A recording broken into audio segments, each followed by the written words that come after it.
We're back. So this is the first real video. If you watch the intro, you already know who I am and what this channel's about. This video is where the real work actually starts.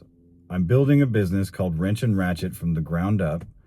Not just the idea, not just the fun parts, but the boring, complicated, behind-the-scenes work that actually determines whether a business survives or fails. This is not a highlight reel channel. This is not a look how successful I am channel. This is a process channel where you're going to see what works, what doesn't, and what has to be rebuilt when reality doesn't match the plan. One quick thing I want to be transparent about.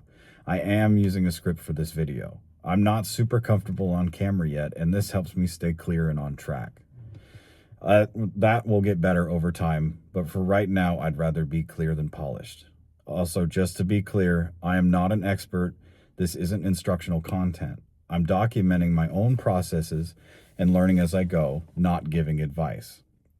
For anyone who's new here, here's a short version. Ratchet is planned to be a DIY auto repair facility where customers rent bays with lifts and tools. They do their own work, and staff are not doing work for the customers. Staff are there to maintain a safe operating environment, provide safety oversight, and prefer procedural guidance when needed.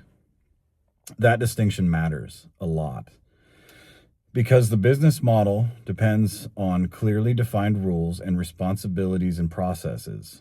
That's why I started with the SOP. SOP stands for Standard Operating Procedures.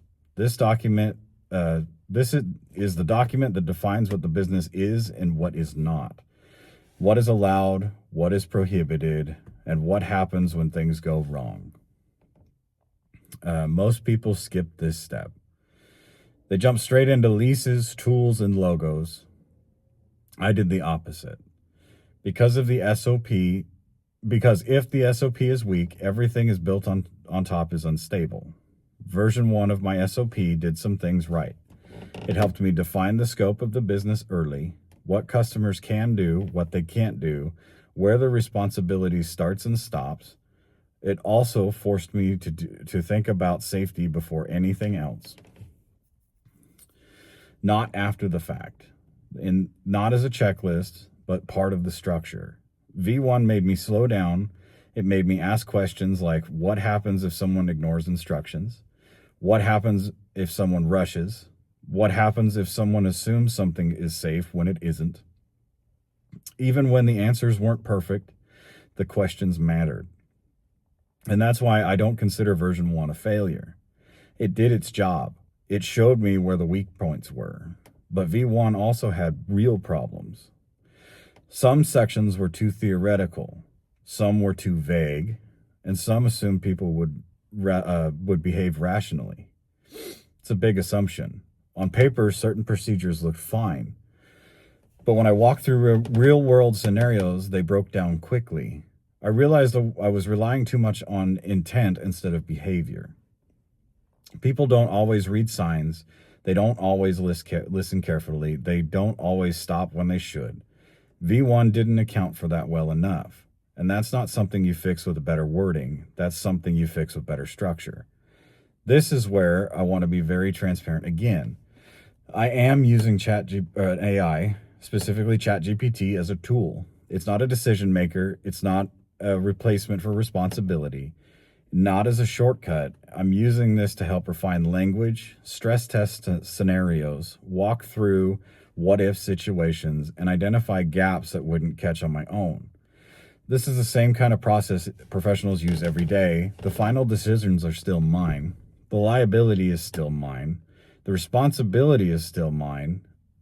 AI doesn't sign documents, I do. Using scenario testing exposed things I missed. Edge case, human error, and equipment misuse. Situations where responsibility wasn't clear enough. Not hypotheticals, realistic situations that will happen eventually. That pushed me to rebuild the SOP instead of just patching it. Something else surprised me. I thought the hardest part would be technical, tools, equipment, layout. It wasn't. The hardest part has been decision making. deciding where to draw lines, deciding what responsibility I'm willing to carry, deciding what risks are acceptable and which ones are not. Writing an SOP forces you to confront those decisions instead of avoiding them. You can say that we'll handle it later. You have to decide now. Right now, I'm working on version 2 of the SOP. V2 is more specific, more grounded, built around human behavior. The goal isn't perfection. The goal is resilience.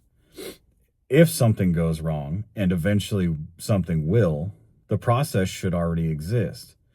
I could do all of this quietly, but I'm choosing to do it publicly for accountability and transparency, so others can see what the real process actually looks like, not just the idea phase, the uncomfortable middle. If you check the video description and the channel page, you'll see a link to a petition. It's not asking for money. It's simply a way to show the community interest and support when I work through zoning, licensing, and approval. If you believe projects like this should exist, I do genuinely appreciate your support. Even just signing helps more than you might think. More videos are coming. We're going to keep building this step by step. Thanks for being here, and I'll see you in the next one.